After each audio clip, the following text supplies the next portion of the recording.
เฮาได้ยินคำนี้แล้วมันแสลงหู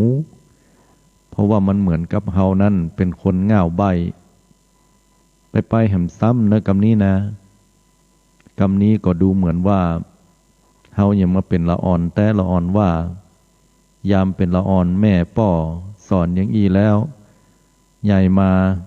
เป็นผู้รักผู้ใหญ่ก็ยังมาโดนคนที่เฮาหูจักหรือว่าคนที่อาจจะบัดสนิทชิดเชื้อว่าก็รู้สึกว่าคัดเคืองใจ ที่สำคัญไปกว่านั้นยิ่งเฮามีอายุนักกันแล้วละอ่อนเมื่อมว่าวันซืนที่เฮาในสายตาของเฮาก็จะพอว่าโอ้คนนี้เนี่ยมันก็หาเกิดก็หาใหญ่มานี่เนี่ยหันโลกน้อยเหลือเฮาเนี่ยมาสอนเฮาอยู่โอ้มันอย่ามาเน็ตแตะเน็ตว่าไอ้นี้นะคนที่อวดหูอวดรักเฮามักจะมีความรู้สึกอย่างอีกันญาติโยมทั้งหลายถามว่าเป็นเรื่องผิดปกติก็ถ้าว่ากันตามความเป็นธรรมดาของเจ้าโลกถือว่าเป็นเรื่องปกติแต่ว่ามันเป็นสิ่งที่พระพุทธเจ้าให้เราสังเกตหันกิเลสตัวเนี้ยความที่เรายึดมั่นถือมั่นความที่เรามีอัตตาตัวตนตัวตนของเรามันมีอยู่เราก็เลยต้องยึดกรรมเหล่านี้ทีนี้เราจะแยกจะใดว่าเราเนี่ยจะสอนผู้อื่นเหมือนกับบ่ได้สอนคือทำเสมือนหนึ่งว่าเปิ้นลืมเรื่องเหล่านี้ไปบางครั้งคนเหล่านั้นมีอายุนักหรือเฮาหรือบางคนมีอายุเต้ากับเฮายิ่งบางคนเนี่ยเกิดมาพร้อมเดียวกันเวลาใกล้ไล่เลี่ยกันเป็นแฝด คนแฝดนี่เวลาคนใดคนหนึ่งทำผิดแหมคนหนึ่งไปตักไปเตือนนี่จะบ่ค่อยฟังกันคนที่ไปตักเตือนก็บอกว่าไปอย่างปุ้นไปเล่นอย่างหั่นมันบ่ดีออกไปเล่นแล้วก็จะต้องเสี่ยงต้องมดเงินคำหาได้ยากจะตายแหมคนก็จะบอกว่าเกิดมาพร้อมเดียวกันนี่มาสอนกันอย่างก็เลยบัดช่างจะว่าอย่างใดต่อโยมมันเป็นเรื่องที่เกิดขึ้นในสังคมเฮาแต่นะในชีวิตประจำวันเนี่ยทุกครั้งบางเตื้อลูกก็ว่าให้พ่อให้แม่ลูกว่าให้พ่อแม่ก็ใครเกลียดอยู่เหมือนกันโอ้ก็กูก็สอนมึงมาเนี่ยเบ่งเกิดมึงออกมาลูกต้องมาเนี่ยเลี้ยงดูพ่อกอยเข้าน้ำเข้าม่ำน้ำนมเนาะเกี้ยวใส่ปากแล้วก็ยัดใส่ปากหั่นบ่มีกูมึงก็บ่ลุกไปใหญ่มาสักเตื้อไอ้นะพ่อกอยดูแลเอาลูกขี้ลูกเหี่ยวเพ่วขี้เพ่วเหี่ยวบ่เดียวจะมาสอนกูเห็นละบางเตื้อก็ละอ่อนใหญ่หน้ากาบานขึ้นมาหน่อยยิ่งโดยเฉพาะเป็นวัยรุ่นอันนี้ยิ่งแล้ววัยรุ่นเนี่ยมันจะฟังหมู่เดียวกันนะมันบอกฟังเฮาแล้วโยมคนที่เป็นพ่อเป็นแม่คนที่เป็นญาติพี่น้องพ่ออุ้ยแม่อุ้ยพี่ป้าน้าอาลงไปสอนมันถึงบอกให้ฟังนะอย่าไปปากนักนะมันยังย้อนเฮาว่ายังไปปากนักอยู่นะ มันยุคสมัยของอีแม่อีป่อแต่ก่อนอาบน้ำฮ้อนมาก่อนอาบแต่อาบกับหลัวบ่เดียวเฮามันอาบกับแก๊สนะเฮามันอาบกับเครื่องน้ำอุ่นเครื่องใช้ไฟฟ้าคนละอย่างกันคนละยุคบ่ต้องมาสอนเฮานี่นะก็เลยปากบ่ออกไปฮะเฮาจะอย่างใดเดียญาติโยมเวลาเฮาจะสอนลูกสอนหลานสอนเต้าสอนคนเฒ่าสอนเพื่อนสอนฝูงบางทีเฮาจะสอนเจ้านายเฮาด้วยซ้ำโอ้จะบอกอย่างใดบางครั้งเฮาบ่มีเจตนาที่จะสอนนะเนาะเฮามีเจตนาที่ดีแค่ตักเตือนแต่การตักเตือนของเฮาเนี่ยมันกลายเป็นการสอนในสายตาของเปิ้นไปเหียเฮาเหี้ยใดเดียพุทธเจ้าเปิ้นก็บอกแม้แต่นักปราชญ์ก็อู้เนี่ยจะใดที่จะให้คนนั้นเนี่ยเขาได้ฮู้ว่าเฮาเนี่ยบ่ได้สอนเขาแต่ว่าเฮาเป็นการตักเตือนหรือจะเป็นการสอนแต่ว่ามีชั้นเจิงนะเพื่อนฮ้องว่าอย่างนั้นนั่นก็เนี่ยใดให้เขามีความรู้สึกว่าเฮาบ่ได้สอนเขาให้เขาคิดได้คนเดียวอันนี้เป็นเรื่องที่ยากนะโยมยากเสมือนนึงว่าเขานั้นได้ลืมไป และเตือนสติเขาขึ้นมาอย่างนี้เป็นต้นเป็นเรื่องที่ยากว่าสมควรและญาติโยมทั้งหลาย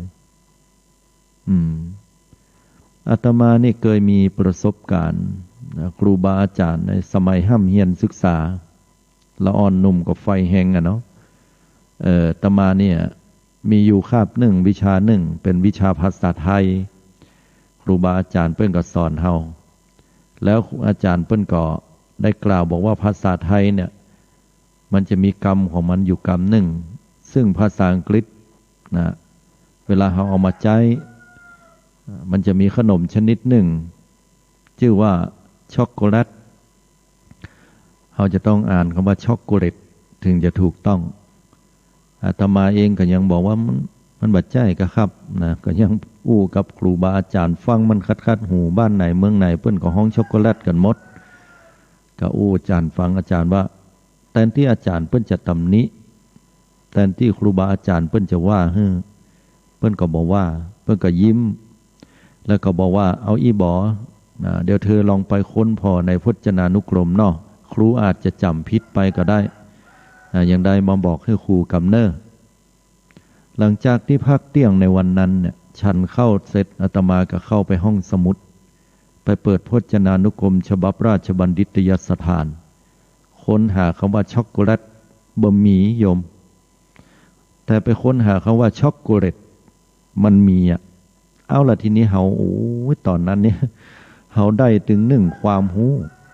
เฮาได้ถึงสองอายโยมอายเลยเฮาได้ถึงสามความยิ่งใหญ่ของคำว่าความเป็นครูเปิ้นบ่ได้ซะหน้าเฮาบ่ได้ด่าเฮาบ่ได้ทำให้เฮารู้สึกเสียหน้าต่อเพื่อนๆที่ห้ามเฮียนด้วยกันบ่ได้ตำหนิติตายหมายจ้าว่าเฮาเป็นคนที่บ่รู้จักฟังครูบาอาจารย์และก็บ่ได้ทำให้เฮามีความรู้สึกว่าครูบาอาจารย์กับศิษย์เนี่ยลูกศิษย์จะต้องเชื่อครูบาอาจารย์ตลอดอันนี้เป็นศิลปวิทยาที่เยี่ยมยอดเหลือเกินญาติโยมจากนั้นอาตมาก็ได้ปิกเข้าไปห้ามเฮียนในช่วงแฮมวันหนึ่งซึ่งก็มีคาบเรียนของคุณครูท่านนี้แล้วก็คุณครูเพื่อก็ถามว่าเป็นอย่างใดพ่องไปค้นคว้าปะก่อที่ครูลืมไปนั่นน่ะเธอคิดว่ามันเป็นอย่างใดนะก็ได้อู้ให้คุณครูเปิ้นฟังว่าที่แท้แล้วเป็นอย่างใดนะครูก็บอกว่าดีละแสดงว่าครูจำบ่ผิดนะเธอได้ไปค้นคว้าและได้ความรู้ละน้อสิ่งเหล่านี้เนี่ยญาติโยมทั้งหลายมันเป็นศิลปวิทยาที่ขั้นสูงนะอาตมาว่าการที่เขาจะสอนใครสักคนหนึ่งเนี่ยโดยที่ให้เขาได้กึดได้คนเดียวโน้มน้าวใจให้เขากึดว่าที่เขาทำเนี่ยมันผิดแต่นะโดยธรรมชาติมนุษย์คนเฮาแห่มนั้นนะว่าบ่มีใครจะยอมว่าตัวเก่าผิดยิ่งสามีภรรยาแล้วบ่ต้องอู้ถึงญาติโยมทั้งหลายอย่างที่เปิ้นบอกว่าผัวเป็นไฟให้เมียเป็นน้ำนะถ้าเมียมันฮ้อนมันหายขึ้นมาให้ผัวใจเย็นๆมันบ่อั้นนะโยมน้อยนะโยมมียุงเก่าแต่ถ้าเอาเข้ามันบ่ไหวนะเย็นมันก็บ่เป็นเรื่องเนอะฝ่ายหนึ่งนี่ฮ้อนอยู่ตลอดมันอยู่กันบ่ได้นะเอาเข้ามันก็ระเบิดขึ้นมาพอบ่ฟังกันเนี่ยด้วยความที่เฮาอยู่ด้วยกันถามว่าเฮาฮักกันก่อสามีภรรยาฮักกันนะโยมฮักกันแต่ว่าด้วยความที่เฮาอยู่ด้วยกันมาเมินหลายปีดีดักแล้วความเกรงอกเกรงใจมันบ่ค่อยมีนะ การที่เฮาได้ใจชีวิตอยู่กับไผ่สักคนหนึ่งเป็นเวลาเมินๆเนี่ยด้วยความคุ้นเคยเนี่ยมันจะทำให้เฮาเนี่ยขาดความเคารพนับถือหรือว่าเกรงอกเกรงใจต่อกันและกันยกตัวอย่างสามีภรรยาแม้พ่อแม่กับลูกหรือลูกกับพ่อแม่ถามว่าลูกฮักพ่อแม่ก็ฮักที่สุดแล้วเวลาฮักแล้วจะได้เปิ้นตักเปิ้นเตือนไอ้น้อยคิงไปออกบ้านไปเมินนะบ่ะปิกมาดึกดึงเกินคืนเดี๋ยวเกิดมีอย่างขึ้นเลยพ่ออีแม่นอนบ่รับเฮ้ยจะไปปากนักไอ้พ่อกับไอ้แม่ก็รับไปต่อก็เฮากับพี่เอวนี่กะเฮาบ่เข้าใจเปิ้นแล้วเปิ้นก็เถียงกันไปเถียงกันมาถึงสองฝ่ายหนึ่งก็หวังดีฝ่ายหนึ่งก็ ฮักอยู่แต่ว่าบ่ให้มันต้องมาเป็นห่วงเฮายิ่งหยังเนี่ยนะสังบางเตื้อฝ่ายลูกก็เตือนพ่อเตือนแม่เท่าแล้วจะไปแม่เฮยไปอย่างบ้านเหนือบ้านใต้มึงจะไปปากนักกูจะไปบ้านยาเกี้ยวนี่บ้านกูเปิ้นนะมันต้องปากนักกูจะไปก็มันก็แม่นของเปิ้นเปิ้นใครไปเนาะแต่ว่าลูกหลานก็เป็นห่วงแต่การเป็นห่วงก็ห่วงนักเหมือนกันบางครั้งบางทีเนี่ยมันจูนหากันแบบปะยมถามว่าฝ่ายหนึ่งฝ่ายใดพิษก็บ่พิษแต่ว่าด้วยความที่เฮาสนิทชิดเชื้อกันนักล้ำไปอยู่ใกล้กันเนี่ยมันเป็นเหตุทำให้คนเฮานี่บักเกรงใจกันน้องกะปี้เนี่ยลองกึดพอเราญาติโยมอยู่ไกลกับคนละจังหวัดคนละหมู่บ้านโอ้ยเป็นห่วงอีปี้เป็นได้พ่องจ้าปี้สบายดีกะเนี่ยเปิ้นว่าโควิด-19ไปทางบ้านอีปี้นั่นน่ะมีคนติดนักเลยพี่มีก่อหมู่บ้านนั้นมีอย่างเก่าป้อหลายโอ้ยไปออกไปไหนนี่ปี้เฮยใส่แมสเนอะถ้าจำเป็นจะออกก็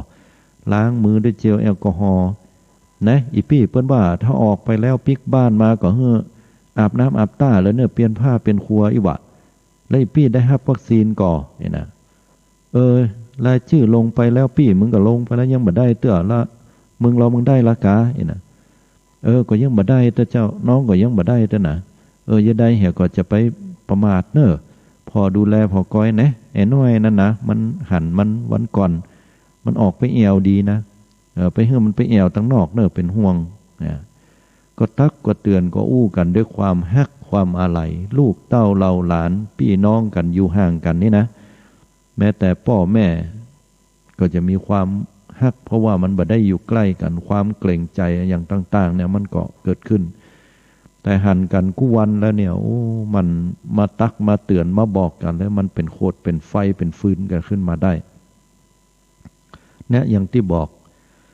การสอนกันด้วยการที่เฮาจะยิ่งใดให้เปิ้นคิดว่าเฮาลืมไปนะคนนั้นลืมไปนะให้เขากึดขึ้นมาได้เนี่ยมันเป็นศิลปะวิทยาที่ขั้นสูงแล้วแต่มาว่าเป็นความชันฉลาดของคนที่จะมาสอนแต่บางคนก็บอกว่าก็เฮาเป็นคนซื่อๆเขาจะว่าอย่างเฮาว่าซื่อๆกะดีกะมันก็ตึงดีไอ้ว่าซื่อๆเนี่ยนะแต่ว่าคนรับฟังนะมันจะฟังอย่างซื่อๆอย่างเฮาก็มันจะม่วนหูมันก่อนนะ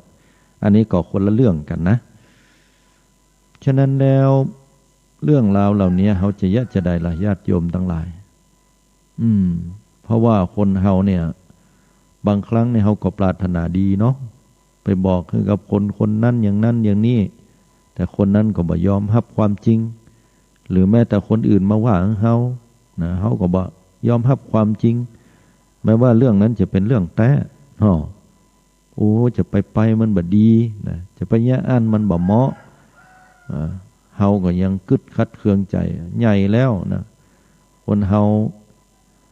เท่าแล้วบ่ถ้ามาสอนไม้ขอนนอนปกตึงบ่ตั้ง บางกรรมก็ว่าใหญ่แล้วบ่ถ้ามาสอนจิเห็ดแมงจรไปสอนมันเต้นเนี่ยนะอย่างว่าเนี่ยมนุษย์คนเฮามันมีทิฏฐิมานะกันอยู่ทีนี้การแก้ไขปัญหาอย่างต่างๆเนี่ยเฮาต้องใจศิลปะนะใจศิลปะการการจาที่โน้มน้าวจิตใจต้องอาศัยระยะเวลานะถึงจะนำปาของเฮานั้นหรือว่าคนที่เขาปรารถนาดีนั้นเขาได้พ้นจากความทุกข์ยากหรือว่าปัญหาเหล่านั้นไปได้กิเลสตัวนี้เนี่ยญาติโยมทั้งหลายมันมีเหมือนกันกู้คนเนาะบางครั้งเฮาก็ให้มันเป็นไปตามใจของเฮาหันว่ามันบัดดีนะแต่หำคนนึงเพิ่นอาจจะดีในสายตาของเปิ้นนึงเรื่องสองความคิดเห็นสองคนนี่มันต่างกันก็แต่นะมันอาจจะบ่ผิดเลยด้วยซ้ำแต่ว่าคนเฮาก็เอาความคิดนะมาเป็นเรื่องที่ฮื้อกับใส่กับคนอื่นนะมันก็กลายเป็นว่าพอบัดได้ดังใจมันก็เป็นความทุกข์เหมือนกันเนาะยกตัวอย่างง่ายๆอาตมาเคยหันเนี่ยละอ่อนนะฮะละอ่อนบางคนนี่พ่อแม่ก็จะดูแลเป็นพิเศษเนื่องจากว่าความฮักเนาะโอ้ยจะลงดินเนี่ยบ่ได้เลยญาติโยมทั้งหลายสุมาเถอะจะเอาตีนเนี่ยไปย่ำดินก็บ่ได้กลัวว่าลูกของตัวเก่าเนี่ย จะเปื้อนขี้ดินขี้ฝุ่นนะมันมีแต่นะโยมบ่ได้นะจะต้องนุ่งผ้าเหมาะงามมันจะไปนั่งเล่นขี้ทรายก็บ่ได้หรือว่ามันจะไปเล่นกับคนอื่นบ่ต้องไปเล่นกับขี้ทรายล่นไปล่นมาก็ล่นบ่ได้แม่มันบ่ให้ล่นเดี๋ยวเป็นเหือนะเป็นเหือแล้วเหม็นเหือให้เหมาะเดี๋ยวจะบ่งามเดี๋ยวจะบ่เหมาะเดี๋ยวจะบ่ดีผิวพรรณต้องใสอ่องต่องแล้วก็เหมือนมานานต่อใดก็หูข่าวว่าเข้าโรงพยาบาลกำก็ออกโรงพยาบาลกำก็เข้าโรงพยาบาลขนาดว่าครบขวบครบเตื้อแล้วก็ยังบ่แข็งแรงเตื้อเนี่ยนะลูกหลานของไผ่ที่บ่แข็งแรงเนี่ยขาดธาตุญาติโยมธาตุธรรมชาตินั่นคือธาตุดินธาตุน้ำเปิ้นห้องว่ามันจะต้องปะพ่องมนุษย์คนเฮาต้องเอาฝ่าเท้าเอาตีนของเฮาเนี่ยไปเหยียบไปย่ำแผ่นดินเนี่ยพ่องนั่นน่ะมันมีแร่ธาตุอาหารที่มันมีความจำเป็นเพราะว่าฝ่าเท้าคนเฮาตามศาสตร์ของจีนเพิ่นว่ามีจุดเป็น20,000 กว่าจุดเวลายามเจ้าเนี่ยพุทธเจ้าเนี่ยสอนให้ทุกเจ้าทั้งหลายเนี่ยเดินจงกรมไปเดินบนหญ้าก็ดีหรือว่าออกรับบิณฑบาตไปย่ำบะหินบะแห่เป็นการนวดฝ่าเท้านวดไปนวดมาแล้วก็ปะจุดเนี่ยมันก็ทำให้โรคภัยไข้เจ็บที่มีนั่นเบาบางลงหรือหายไปและอีกอย่างก็เรียกว่าเป็นยาอายุวัฒนะนวดฝ่าเท้าโดยที่เราไม่ต้องเอาโยมซึ่งบางครั้งก็ดูเหมือนว่าเวลานวดไปก็มันไข้เดียมแต่มันไข้เดียมเขาก็บ่าให้เขานวดเนี่ยเขาก็เอาตีนเนี่ยไปเหยียบไปย่ำก้อนหินก็ดีอย่างก็ดีสมัยตะก้อนนี่เขาจะหันว่าเปิ้นไปกันเข้าแหล่งงัวแหล่งควายไปเปิดแหล่งงัวแหล่งควายเนี่ยโอ้ญาติโยมทั้งหลายขี้งัวขี้ควายเนี่ยเตื้อเนี่ยเต้ากับตาตีนพุ่นน่ะสมัยก่อนเปิ้นลงไปหันคนเฒ่าเปิ้นลงกันแล้วก็ปล่อยงัวปล่อยควายออกจากแหล่งกันโลละสมัยบัดเดียวมันบ่มีถามว่าขี้งัวขี้ควายมันก็น่าจะเหมือนกันแต่แล้วเพิ่นก็ล้างตีนส้อยตีนส้อยมืออาตมาตอนเป็นละอ่อนก็ยังไปต้มคิโลคิเปอร์อยู่เพราะว่าไปกันบ้านก็เป็นบ้านต้งบ้านนากันเขาก็ลงกันไปต้มจากนั้นเตือนก็ไปนั่งไปเล่นทำด้วยซ้ำปิงเนี่ยมันดับปิงมากก็สดอย่างนี้นะสมัยตะก่อนนี่เขาได้ธาตุตามธรรมชาติคนเลยแข็งแรงญาติโยมทั้งหลายแม่นก่อสมัยตะก่อนเนี่ยแข็งแรงแข็งแรงเนี่ยอายุยืนยาวนะมาจนถึงบัดเดียวนี้ได้หรือบางท่านบางคนก็สิ้นชีวิตไปอายุได้70 กว่าปี80 กว่าปี90 กว่าปีบางหมู่บ้านเป็นหมู่บ้านที่มีผู้สูงอายุนักที่สุดในตำบลนั้นๆอย่างนี้ก็มีหรือบางบ้านก็อาจจะมีผู้สูงอายุที่มีอายุนักที่สุดสูงสุดกว่าหมู่บ้านอื่นๆอย่างนี้ก็มีก็ไปถามท่านทั้งหลายเหล่านั้นสัมภาษณ์ถามกันว่าเพิ่นกินอย่างใดที่จริงการกินก็สำคัญแต่สิ่งหนึ่งที่ทำให้เปิ้นมีชีวิตอยู่ได้ยืนยาวนั่นก็คือการอยู่กับแบบธรรมชาติอยู่กับธรรมชาติปล่อยให้ชีวิตของเรานั้นเป็นไปตามสภาวะการที่เราอยู่ห้องแอร์มันเมินเนี่ยญาติโยมทั้งหลายบดีต่อร่างกายคนบ่เคยอยู่ห้องแอร์ลองให้คนเฒ่าเขาไปอยู่เปิ้นจะอึดอัดจะอยู่บ่ค่อยได้แล้วพอไปอยู่เหมือนเข้าร่างกายปั๊บได้ทีเนี้ยสบายแล้วบ่ค่อยออกแหมละเพราะว่ามันเย็นสบายมันเย็นแบบแห้ง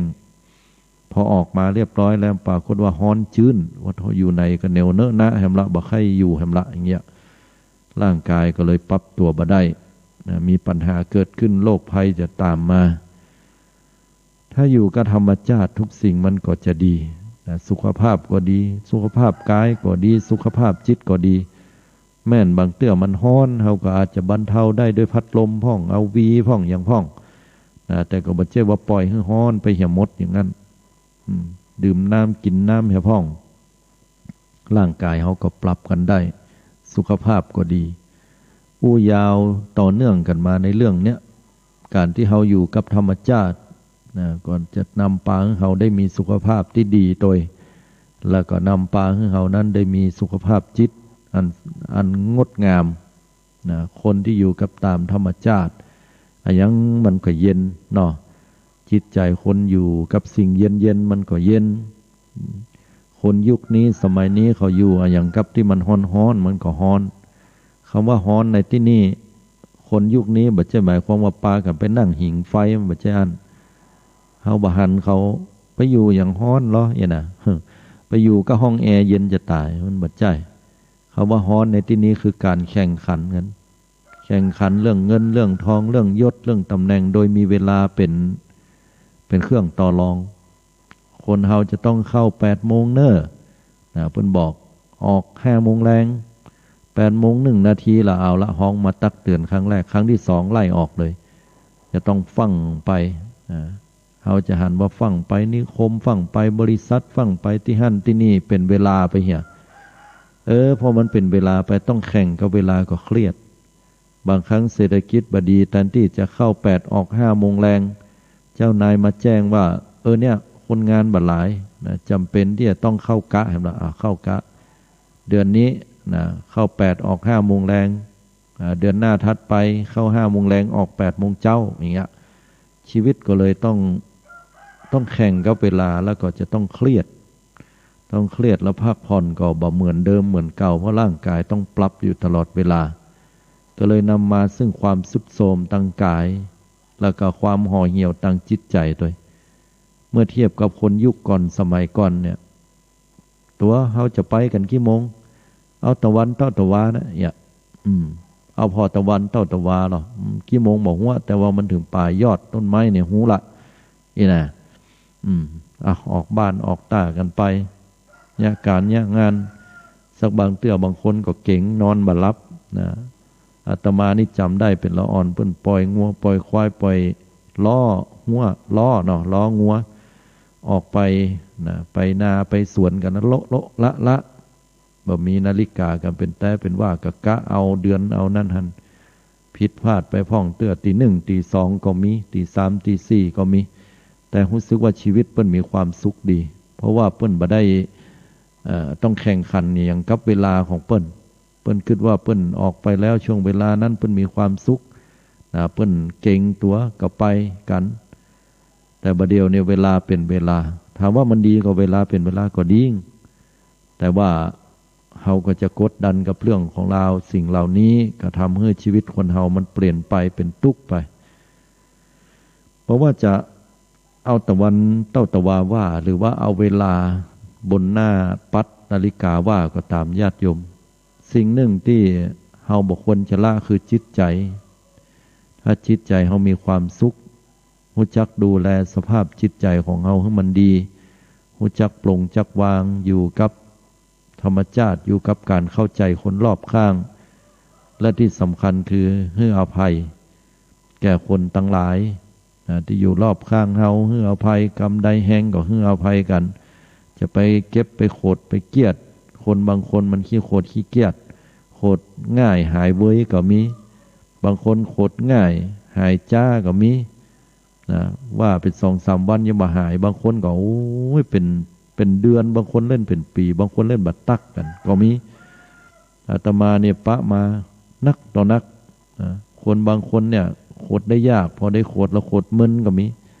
บางคนโขดยากแต่ก็โขดบ่มึนบางคนโขดเรียบร้อยแล้วก็ว่าเหตุกรรมเดียวแห้งๆนี่ก็มี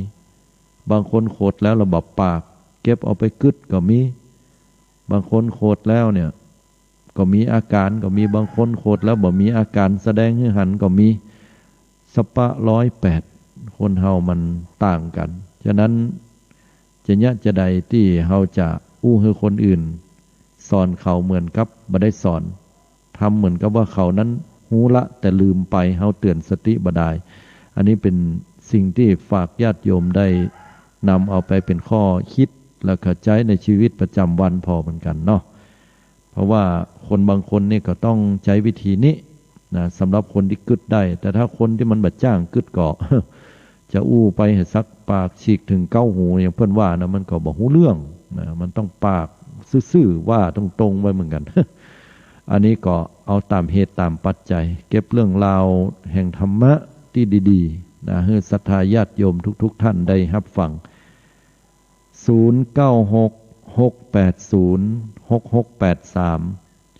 0966806683 สดับรับฟังอยู่กันต่างใดพี่น้องศรัทธาญาติโยมได้โทรเข้ามาอู้จากันได้เนาะในช่วงเวลาดังกล่าวนี้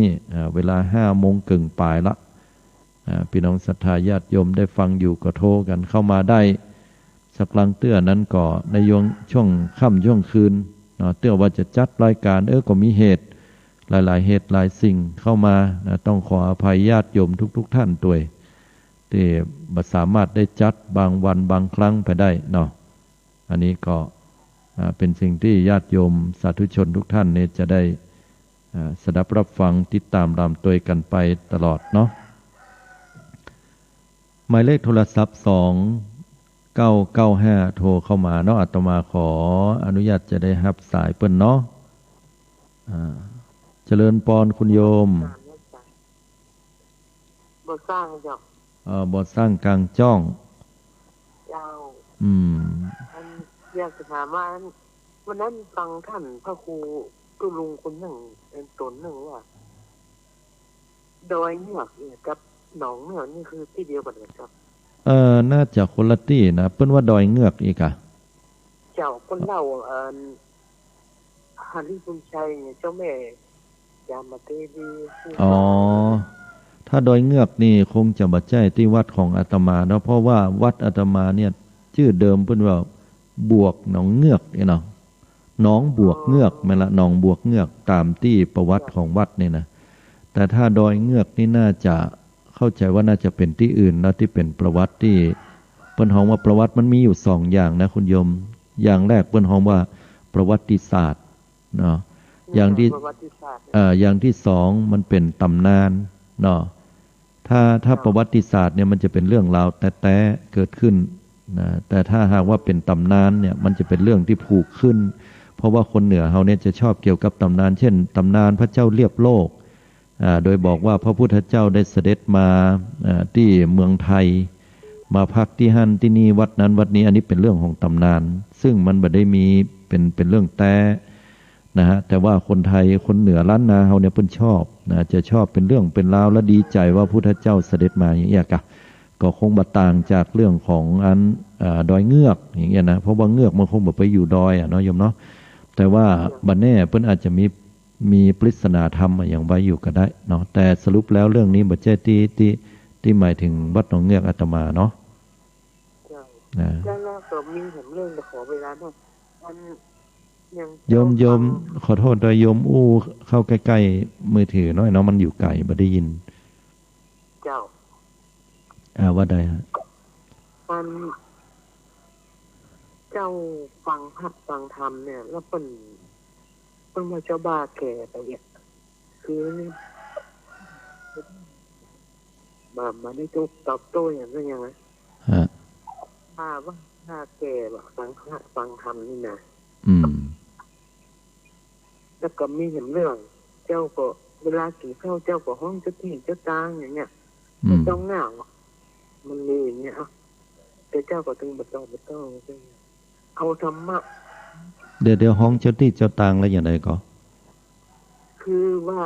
เจ้ากินข้าวอย่างเงี้ยเจ้าจะห้องเจ้าที่เจ้าตางเจ้าหัวเจ้าเนื้อนี่มันนั่งมันถืออย่างว่าเมื่อเปิดเนี่ยเจ้าจะวางข้าววางน้ำอย่างที่เจ้าที่เจ้าตางก่อนเนี่ยแล้วเป็นว่าเจ้าเหงาคนที่ว่าในว่าเหงาอีล่ะเฮาก็บ่ตอบโต้เนาะเข้าใจก็มันเป็นเรื่องของความเชื่อเนาะเป็นเรื่องของความเชื่อเหล่านี้ถ้าว่าเฮาทำก็เพื่อเป็นการระลึกถึงเจ้าที่เจ้าแดนอะไรอย่างมันก็เป็นสิ่งที่เป็นความเชื่อส่วนบุคคลถ้าเฮาบ่ไปทำให้คนอื่นเดือดร้อนบ่ไปผิดศีล5มันก็บ่มีปัญหาอย่างโยมก็บ่ต้องไปใส่ใจเรื่องอื่นใดเนาะเจ้าต้องใส่ใจแล้วก็ถามท่านบ่ได้เจ้าดีละอนุโมทนาเนอก็มีหลายๆสายเนาะต้องขออภัยตัวเนาะเจ้านมัสการเจริญพรถ้าอาตมามีโอกาสก็จะอู้ถึงเรื่องของความเชื่อเหล่านี้เนาะเจริญพรโยมเจ้ากับภาษาเจ้าท่านพระครูว่าจะได้จ้าเจ้าไม่ฟังอยู่เนอะให้กำลังใจท่านพระครูเนอะบ บุญกรรมบุญจูโทรมาจากทางใดเนี่ยโยมบ้านตรงซ่านอำเภอเมืองปางจังหวัดลำปางเพ่นนะโอ้อยู่ไกลเนาะอยู่ลำปางพุ่นกันนะเจ้าอยู่ตุงซานนี่อยู่ไกลจากอำเภอเมียงเหรอฮะ30 กิโลเจ้าในลำปางขึ้นมาถึงบ้านตรงซานเจ้าโอ้ฟังรายการนี้ไปถึงปุ้นแน่เนาะเจ้าอยู่ดีมีสุขเจ้ากราบไหว้ศาลเจ้าท่านพระครูเจ้าเจริญปอนโชคดีเนอะแล้วสาธุเจ้าอันนี้มาจากลำปางนะตุงซาน0966806683 0966806683นะญาติโยมได้สดับรับฟังอยู่ตั้งใดน้อมเรียนเจริญปอนโทรเข้ามากันได้มาตักมาตายมาอู้มาจ๋าเนาะสัปดาห์หนึ่งนะก็จะมาปะอาตมาทุกๆวันพุธเวลายามมะเจ้านะนำเอาข่าวสารนำเอาเรื่องราวแห่งธรรมะสิ่งที่ดีๆมาให้กับศรัทธาญาติโยมได้รับฟังกันนะก็ได้มาอู้มาจากันที่นี่นะแล้วก็ญาติโยมได้ฟังแล้วก็โทรกันเข้ามาในช่วงนี้ได้เนาะหมายเลขโทรศัพท์นะญาติโยมจะโทรกันเข้ามาอู้จาตักตายถามไทยเรื่องต่างๆก็ได้อย่างประวัติความเป็นมาอย่างต่างๆอย่างอาตมาได้อู้ไปตะกี้ในเรื่องของความเชื่อนะในเรื่องของประวัติศาสตร์นะแล้วก็เรื่องของตำนานนะก็ต้องแยกออกจากกันนะแต่ว่าเฮาก็เวลาเปิ้นเล่าเรื่องราวอย่างต่างๆมานะเฮารับฟังแล้วอันนี้เฮาก็ฮู้ละว่ามันเป็นเรื่องของตำนานนะบางครั้งเฮาก็บ่ได้ไปย้อนไปแย้งอย่างเปิ้นนะมันเป็นเรื่องของความเชื่อนะยกตัวอย่างอย่างเฮาก็จะฮู้ว่าตำนานเรื่องของพระอุปคุตนะหรือว่าพระมหาอุปคุตนะซึ่งก็เป็นบุคคลในตำนานนะบ่ได้เป็นบุคคลผู้มีตัวตนแต่ว่าคนเหนือล้านนาของเฮาเนี่ยเพิ่นก็จะชอบนะว่าเรามีความเชื่อว่าเมื่อคืนนะก็จะมีพระมหาอุปคุตเนี่ยออกมาบิณฑบาตอย่างนี้เป็นต้นแต่โดยนัยยะของหลักศีลธรรมก็คือการเป็นอุบายทำให้คนเฮานั้นได้ทำบุญเนาะได้ทำบุญสร้างกุศลนะ6538เนาะเจริญปอนคุณโยมตามนมัสการเจ้าว่าได้โยมคนเฒ่าแก่นี่อยากให้อยู่คนเดียวมันก็ใกล้เหมือนกันนะมันใกล้อย่างใดอ่ะอยากเพิ่นอยู่คนเดียวกะมันก็เบื่อเหมือนกันล่ะบางคนเนี่ยเขามีจะอู้โทรศัพท์แต่เดี๋ยวอู้ดังๆนะเอาไว้ใกล้ๆอันนี้หน่อยโยมอย่างพ่อแม่จะอู้โทรศัพท์ก็ยังมาอู้เลยเนี่ยบางคนมาเข้าใจคนใหญ่นะแต่จะเป็นอย่างนั้นคนก็เนาะคนใหญ่คนเฒ่าก็ใครคือคนหนุ่มเข้าใจแต่คนหนุ่มคนเฒ่าคนแก่นะก็ใครคือเข้าใจคือคนหนุ่มเข้าใจคนหนุ่มก็ใครคือคนเฒ่าเข้าใจไว้อันเถอะมันตรงกันมาได้เหมือนหันว่าแหละมันโจนกันมันโจนกันมาได้ถ้าคนใหญ่ก็คนหนุ่มเข้ากันได้อย่างไรนี่ค่ะมันต้องหาจุดนัดพบกันเนาะมันเข้ากันยากเหมือนนะแต่มันคนละเรื่องกันเลยอ่ะมันอย่างบลับบเลืออ่ะบางคนนะบางคนถ้าบางคนหรือว่าคนอย่างบลับเลืออ่ะแต่ก่อนอย่างคนหนุ่มก็เหมือนกันไอ้แม่ก็ไปใช้โทรศัพท์อย่างบลับเลยเนาะย่านก็มีนะแล้วก็เฮาก็อีดูคนเฒ่าจะเพิ่นไม่ได้ไปไหนนี่กะแม่นน่ะเพิ่นฮู้จริงจังได๋เพิ่นก็เล่นมือถือล่ะมันเครียดนะมันเครียดยิ่งบ่เดียวนี้ซ้ำหายไปเอาไปตายเพิ่นเหนื่อมได้รู้เปิดใจโทรศัพท์เพิ่นกะดอกนั่นมันต้องไปเสียดายมันแหละผมว่าภัยละโยมถ้าอู้ถึงเรื่องนั้นมือถือโทรศัพท์เนี่ยนะอาตมาลองสังเกตบอกว่าจะออกไปทางนอกไปที่ไหนนะช่วงนี้มันโควิดมันเริ่มหายไปเนาะก็ได้มีโอกาสไปหันไปนี่ญาติโยมนิมนต์พ่องอย่างพ่อง หรือว่าเขาไปธุระปะปังของวัดเงี้ยเขาจะหันว่าโหสังคมโลกประเดี๋ยวมันเปลี่ยนไปแต่โยมมันมีคนละอันน่ะคือนั่งกับเอาตาเลยว่าทุกคนอ่ะนั่งกับท่าน10 คนทุกคนจะต้องมีอ่ะแล้วก็มีคนละอันคนละเครื่องเวลานั่งกับแม่มันก็อันหนึ่งลูกมันก็เครื่องหนึ่งเนาะป่อมันก็นี่ก็นั่งคนละแจงขนาดอู้กันนะเอาไปมาก็ก้มเพิ่นเฮาว่าสังคมก้มหน้าบ่เดียวนะมันจะเป็นอย่างอันหมดอ่ะมันเป็นธรรมดาไปหั่นแล้วโยมแต่ว่าเพิ่นว่าถ้าคนเฮาอยู่ร่วมกันในจำนวนหลายๆเนี่ยเพิ่นฮื้อเก็บโทรศัพท์เหี่ยก่อนวันไว้นะเพราะว่าปฏิสัมพันธ์มนุษย์คนเฮาเนี่ยมันเป็นสัตว์สังคมคือเฮาจะต้องมีปฏิสัมพันธ์ต่อคนรอบข้างเพิ่นว่าอีเนาะบ่ใช่ว่าเฮาจะไปพอคนไหนก็บ่ฮู้ที่อยู่ในสื่อในมือถือแล้วก็อาตมาหันมันมีคนญี่ปุ่นนั่นคนน่ะละอ่อนหนุ่มอ่ะมันหลงโลกแห่งความเป็นจริงกับโลกแห่งสมมุติไปคือจัดงานแต่งงานครับโปรแกรมที่เป็นไม่ยิงอะฮะไม่ยิงที่อยู่ในมือถืออะแล้วก็มันไปเมานั่นแล้วก็มันแต่งงานแต่งแต่นะโยมเป็นข่าวมาดูใน YouTube ก็ได้อาตมาว่าโอ้โลกคนเฮามันเปลี่ยนไปได้ขนาดนี้เกินกายเนาะแล้วก็ฝังบ้าแล้วค่ะนั่นแหละแต่เขาก็มีพยานนะเขาก็ไปญาติพี่น้องก็ไปโตยว่าเขาก็มาเกิดว่าเฮ้ยอย่างนั้นนี่เนาะคือหลงไงครับพุทธศาสนาเขาฮ้องว่าเป็นโมหะความหลงที่บอกฮู้แต่ไปได้อยู่ในโลกแห่งความเป็นจริงจ้ะจ้ะโอเคมีมือถือ3 เสียนี่มันหลงเนาะนี่เอาใจไว้การไว้งานได้เนาะนั่นก็ตามเหตุเนาะอนุโมทนาครับคุณโยมเนอะที่ได้โทรเข้ามาเนาะสาธุก็โทรกันเข้ามาได้เนาะในมือถือต่างๆตะกี้โทรเข้ามาก็หลุดสายออกไปก็0966806683นะที่ฟังทุกๆครั้งเนี่ยโทรมามันๆนะช่วงนี้ก็หายไปเลย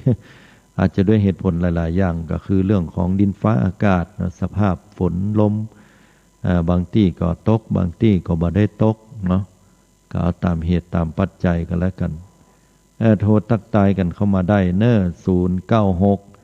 0966806683นะอยู่ที่ไหนฟังกันอยู่บางเตื้อก็อยู่ไปถึงลำปางเตื้อก็ไปอยู่ไปตั้งเชียงใหม่ตั้งละปูน9426เนาะ9426โทรเข้ามาเจริญพรคุณโยมโอ้เดี๋ยวนะอาตมารับสายเหมือนกันฮัลโหลนักศึกษาเจ้าโทรมาจากทางใดหน้าโรงพยาบาลนครพิงค์เจ้าหน้าโรงพยาบาลนครพิงค์เชียงใหม่เจ้าจะฟังแล้วมันม่วนพันทุกปีหัวเราะก็แบบมันมีความสุขเนาะเจ้าก็พยายามก่อนนอนสวดมนต์เนาะแล้วก็ฟังเรื่องหมาเก่าแต่ก่อนเจ้าตั้งแต่เป็นคนสักกะแตงเนาะพ่อเป็นคนลำปางแต่ก่อนนี่ตื่นมานี่เอางัวล้อไปเก็บยาสูบเนาะไปเกี่ยวข้าวเนี่ยทุกปีม่วนเจ้ารู้สึกว่าสบายใจมันหันภาพเนาะหันภาพยุคสมัยตะก่อนที่เฮาเคยผ่านมาเนาะโยมเนาะเจ้าตื่นมาตี3ตี4เฮาบัดสิฮู้เวลานะเจ้าก็จะ60แล้วเนาะป้อนกงาเนี่ยเอาใส่นะคนปั้นไปเก็บยากันเนาะก็จะกินข้าวงายนี่เสี่ยงวันพุ่นก็มีคนบอกจะกูเตือนเจ้าบ่มีเวลานะโทรมาแล้วมันแบบตันเปิ้นวันนี้มีโอกาสเจ้าก็ยิ้มคนเดียวว่าตุ๊กปี้อย่ามาแบบเมืองแล้วมีสาระเนาะขอบคุณอนุโมทนาดีละติดตามรับฟังด้วยกันเนาะถ้าสบายใจเป็นบุญอาตมาละขอบคุณมากๆนะเจ้าไม่สาเจ้าเพราะคนอื่นโทรมาเนาะเมืองเต๊ะๆนี่นะเจ้าเจริญพรสาธุเมืองแท้ๆก็ดีใจเนาะมันก็เปรียบเทียบอาตมาไปก็อาตมาบ่ได้เป็นไก่ย่าง KFC บ่ได้เป็นนั้นเพิ่นฮ้องไว้อย่างกับพิซซ่าเนาะถ้าเป็นอาหารอาตมาเมืองก็อะไรอย่างลาบจีนอีเป็นไส้อั่วเนาะเป็นไส้อั่วเป็นอาหารน้ำพริกอ่อง นะแบบเมืองแคบหมูเนาะล้ำนะก็ฟังกันได้ม่วนกันสันเล้าญาติโยมได้ความรู้ได้สาระได้ธรรมะ4975เจริญปอนคุณโยมนมัสการเจ้าท่านอัจฉริยะโอ้ขอโทษอันอะไรเดี๋ยวว่าใดก็ท่านเองก็อัจฉริยะโอ้ท่านนายอัจฉริยะเหรอกันฮะท่านเก่งอ่ะถ้าบ้านนั้นมาท่านก็อู้ได้อ่ะอู้ยองท่านก็อู้ลำปางท่านก็อู้พะเยาท่านอู้ได้เลยใส่ชื่อท่านอัจฉริยะขอบคุณก็บ่ถึงขนาดนั้นคนเท่าตั้งแต่โยมก็มาฟังธรรมมาอยู่60กว่านี่เนาะเปิ้นสั่งถามโยมนั้นปโทบัดจ้างวัดสถาบันต่อเมืองสันทรายอ่ะอ๋อชื่อเปิ้นชื่อหยังจ๊ะโยมแก้วอ๋อไม่แก้วอ่ะไม่แก้วไม่แก้วเปิ้นรู้จักดีบนบ้านแม่โทรบัดจ้างเงินโยมโทรไปเจอรู้จักจับเปิ้นได้ก่อนเปิ้นฟังอยู่เนาะฟังจ้ะอ๋อไม่แก้วเขารู้จักไม่แก้วโพธินามนะใช่เปิ้นอยู่คนเดียวไม่แก้วนั่นนะเปิ้นก็เอาธรรมะเนี่ยเปิ้นเอาธรรมะเนี่ยใส่จิตใส่ใจเปิ้นก็อุปถากวัดวาอารามจะดีหรอตามสมควรของเพิ่นรู้จักท่านแต่แม่โยมนี่บอกรู้จักท่านนะเพิ่นบ่เคยมาอีกอันรู้จักกะตู้แต่อีกตู้แต่เนาะอันนั้นท่านเจ้าวาดเพิ่นท่านเคยมาอยู่วัดประเมืองนี่ก็อาตมาบ่เคยครับพอดีว่าอาตมาก็เคยรู้จักว่าตุเจ้าวาดเพิ่นเป็นรุ่นน้องเองก็เป็นรุ่นน้องเป็นที่ตุเจ้าที่เพิ่นเคยอยู่วัดเดียวกันแต่ก่อนแล้วเพิ่นก็ไปเป็นเจ้าวาดที่หั่นก็โยมก็บ่รู้จักก่อนเพิ่นว่าท่านเคยนิมนต์ท่านมาปิดโกโซกตีปอยหลวงก็ว่างานตุเจ้าอย่างนั้นนะเพิ่นว่านะประเทศเสียงพระเอกรู้นี่จ้ะฮะเดินเป็นพิธีกรในงานอีหลกเดินเป็นละโยมเนี่ย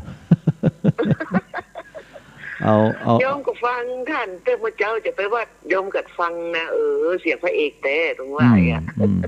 คนอื่นเพิ่นว่าเสียงอาตมาคนอื่นเพิ่นว่าเสียงอาตมาม่วนแต่เจ้าก็ว่าอาตมาบ่เปิงใจเสียงตัวเก่ารู้สึกมันยังได้บ่ฮู้40ปลายอ่ะเสียงพระเอกลูกอนุโมทนาขอบคุณแต่ๆเนี่ยที่ได้โทรมาชื่นชมกันให้กำลังใจ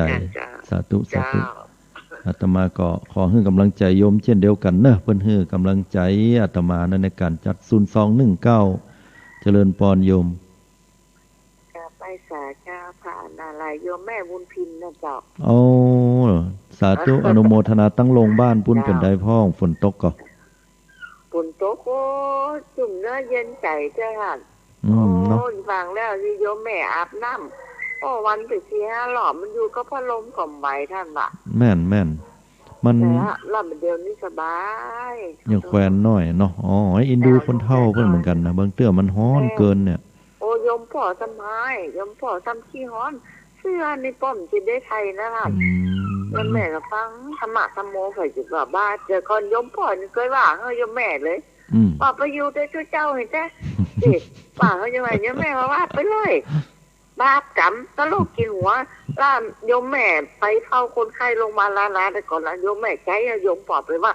ถ้าโยมปอบไปว่าโยมปอบว่าจะไหนที่โยไปวัดแทนโยมแม่อีกว่าว่ามันเรียกมาว่าก็ดีแล้วเราแม่ให้ปนไปหันปนไปหันมาที่เจ้าปนอยู่ที่ไหนแล้วญาติโยมปนอยู่ที่ไหนมาเดี๋ยวปนมาว่าแล้วนั่นดีแล้วก็ภาพปนแข็งแรงนี้นะแต่ก่อนปนพาทัดปนที่ใจยิ่งที่ใจห่อนปนได้หูธรรมะธรรมโมหรอกคนเฮาเนาะแม่นธรรมะเป็นเครื่องธรรมะเป็นเครื่องกล่อมเกลาใจใช่มาเจอว่าธรรมะเป็นบ้าเป็นบอพ่อแม่เขาไปจานเนาะอยากคนก็ไปนอนมัดแล้วแต่ก่อนคืออย่างนี้ฮะคุณโยมธรรมะเนี่ยที่เขาบอกว่าธรรมะเนี่ยคือคนปฏิบัติธรรมก็ดีหรือว่าคนฟังธรรมะเป็นคนเป็นผีบ้าผีว่อเนี่ยมันบัดใจเพราะว่าโยมแม่วิทยุคนเครื่องนะโยมพ่อไม่เครื่องบางครั้งโยมพ่อก็เปิดฟังโยมแม่เปิดนะท่านว่าจะได้อันนี้ทุกเจ้าที่ไหนนะคนมานี่พาดนะที่ว่าคนเล่าข่าวนะว่าตัดซ้ายหลวงอะค่ะคนเล่าข่าวคนมาข่าวได้ไหมคนฟังคนม่วนแล้วทุกเจ้าคนเล่าข่าวแล้วเปิดไข่หัวตัวอีกอ่ะทุกเจ้าเปิดไข่หัวตัวแม่นคอแม่นละอันนึงเนาะแค่กระตุ้นเข้าใจได้มาว่าแล้วลูกถ้าเปิ้นเข้าใจ จะถ้าเพิ่นเข้าใจถือว่าเป็นที่น่าอนุโมทนาเนาะอันอู้เดี๋ยวกันเนอะโยมอู้กันม่วนแต่เดี๋ยวอย่าได้ต้องขออภัยมันมีหลายๆสายที่เข้ามาเนอะได้เข้าด้วยกันแล้วม่วนนี่เนาะร่วมกันเนาะเจ้าเป็นกำลังใจเจ้าสาธุเช่นเดียวกันเวลาอาจมีน้อยเนาะต้องขออภัยตัวเนอะโยมเนอะขอบคุณที่โทรกันมา8075เจริญปอนโยมไหว้จ้าเจ้าจากทางใดจ้าเดี๋ยวฟังชัดๆก่อนจากเจ้าโฮมเจ้าฮะจากเจ้าโฮมอ๋อเจ้าโฮมพุ่นกะเจ้าโอ้เจ้าโฮมลำปางพุ่นเนาะเคยโทรกันอย่างนั้นแล้วเนาะแม่นตะกี้แหมคนหนึ่งเนาะโยมแหมคนหนึ่งเพิ่นโทรเข้ามาน่ะคนละอำเภอแล้วโยมอยู่อำเภออย่างนั้นอำเภอเมียงอ่ะอันไหนโยมเพื่อเจ้าโฮมอ๋อเจ้าโฮมขออภัยจำบนปงดอนเจ้าแล้วได้ฟังรายการเนี่ยก็ตลอดเนาะที่ตามรับฟังกันเนาะเจ้าฟังปุดในขึ้นเนี่ยก็ฟังลูกแต่ดังไปถึงปุ่นเนี่ยก็ดีใจละ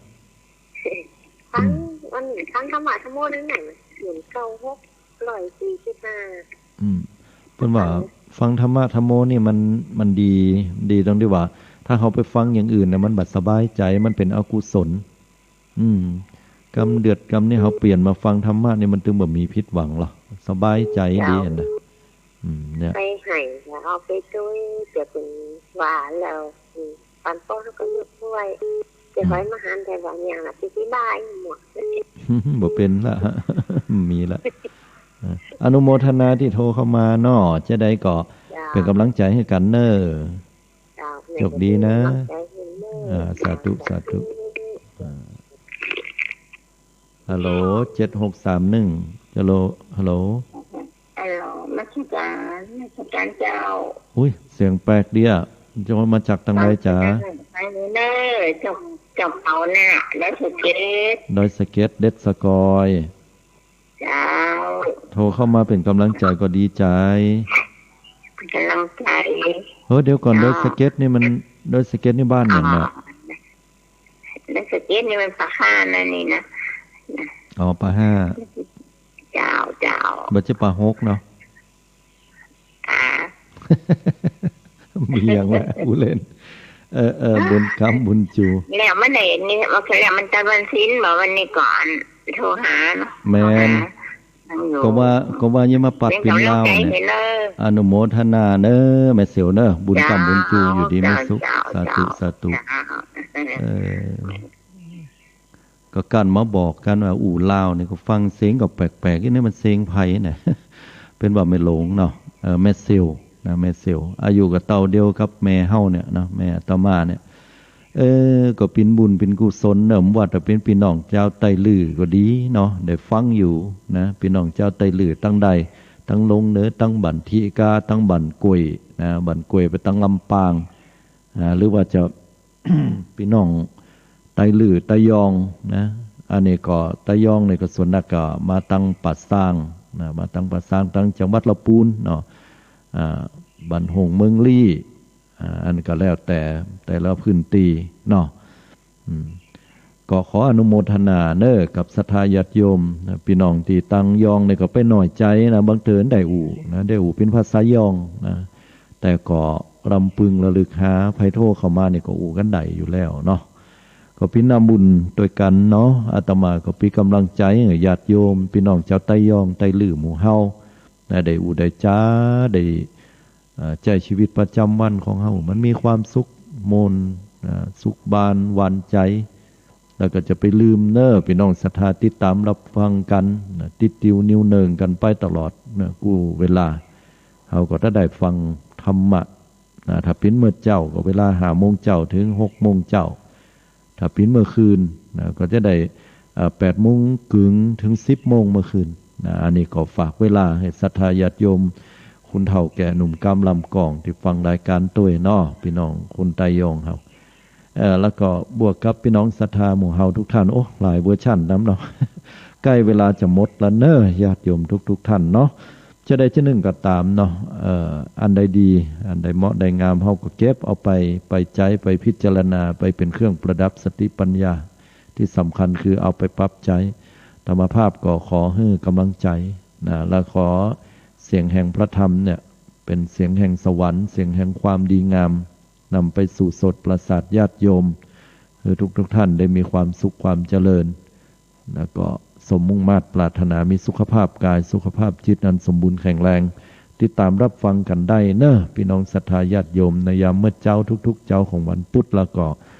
เมื่อคืน20 ทุ่มถึง4 ทุ่มหรือว่า8 โมงถึง10 โมงเมื่อคืนเนาะสำหรับวันนี้ก็จัดอยู่